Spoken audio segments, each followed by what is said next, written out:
रसूलुल्लाह सल्लल्लाहु अलैहि वसल्लम ने इरशाद फरमाया कि तुहानू उस इंसान के बारे ना दस्या जाए कि जिहड़ा इंसान अल्लाह दे नाल दुश्मनी मोह लैंदा है। तो साहबा ने अर्ज की, या रसूल अल्लाह, वो किहड़ा है बदबख्त कि जिहड़ा अल्लाह तबारक व तआला दी ज़ात दे नाल दुश्मनी मोह लैंदा है।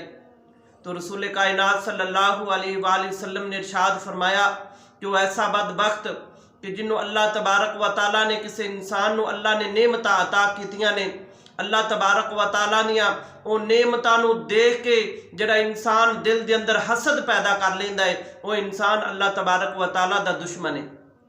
और फिर फरमाया कि इन्हां तिन्नां चीज़ां तो बचो, ये तिन्ने चीज़ां जिहड़ियां ने ये तुहानू जहन्नम दे गड़े तक लैके जा सकदियां ने। पूछा गया, या रसूल अल्लाह, वो किहड़ियां चीज़ां ने? तो हजूर ने फरमाया कि पहले नंबर ते हसद जिहड़ा है, हसद जिहड़ा है वो नेकियां नूं खा